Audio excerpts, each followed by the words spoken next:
मेरा पिया घर आया। रवि के जीवन में कैसे आई नीरजा। रवि अपनी भाभी कविता और उनकी सहेली निशा की सारी दलीलों को नजरअंदाज करते हुए शादी न करने की जिद पर कायम रहा। मानवी से जुड़ी यादों के कारण अब किसी लड़की की तरफ देखने का मेरा मन नहीं करता। शादी न करने का मुख्य कारण दोहराते हुए रवि का गला भर आया था। पर मानवी अब जिंदा नहीं है, निशा ने उत्तेजित लहजे में उसे याद दिलाया।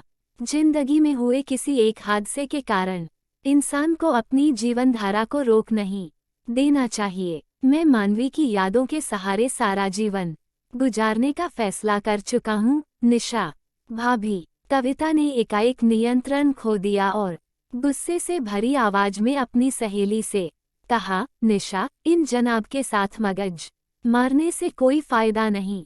अच्छा ही है कि ये शादी करने से इनकार कर रहे हैं। इन जैसे जिद्दी और नासमझ इंसान के साथ शादी करके कोई लड़की खुश रह भी नहीं सकती। अब तक खामोश बैठी निशा की छोटी बहन नीरजा एकाएक भावुक लहजे में बोल पड़ी, ऐसा मत कहो कविता दीदी।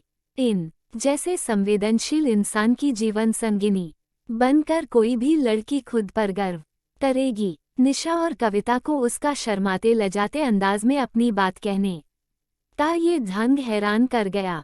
रवि भी उसके चेहरे को उलझन भरे अंदाज में पढ़ने की कोशिश कर रहा था। नीरजा, तुम तो मानवी से जुड़ी सारी कहानी अच्छी तरह जानती हो। अगर तुम्हारे लिए इसका रिश्ता आए तो क्या तुम हाँ कह दोगी? कुछ देर की खामोशी के बाद कविता ने मजाकिया लहजे में नीरजा से यह सवाल पूछ ही लिया। मैं तो फौरन हाँ कह दूंगी, नीरजा ने भावुक लहजे में ऐसा जवाब दिया तो तीनों को ये बात एकदम समझ आ गई कि वह रवि को मन ही मन प्यार करने लगी है।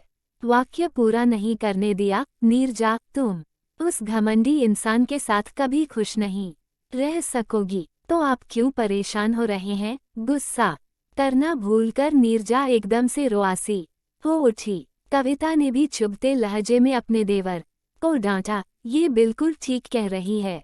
तुम्हारे प्रेम में पागल इस प्यारी सी, इस भोली सी, इस सुंदर सी लड़की के सुख दुख की तुम्हें कोई चिंता करने की जरूरत नहीं है। तुम तो जिंदगी भर अपनी मृत महबूबा को नाराज न करने की फिक्र ही करते रहना। अब बस भी करो भाभी।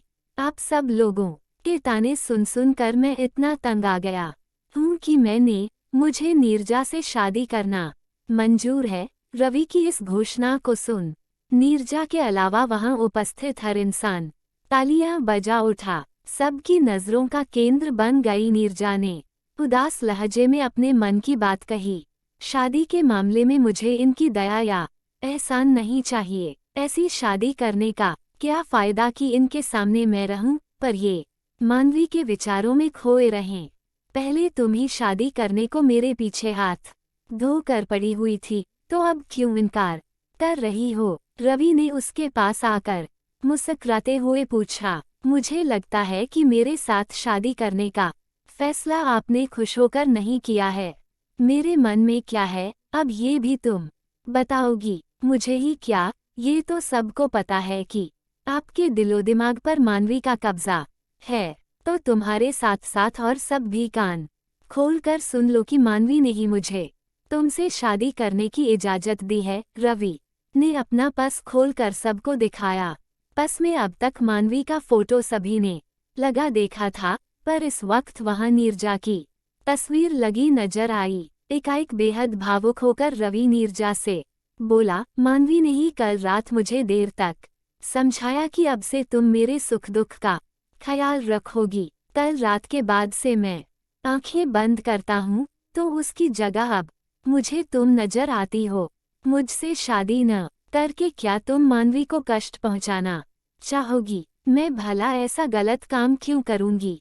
हमारी शादी जरूर होगी। नीरजा किसी छोटी बच्ची की तरह खुशी से तालियां बजाती उछली और फिर शर्माते हुए रवि की छाती से जा लगी।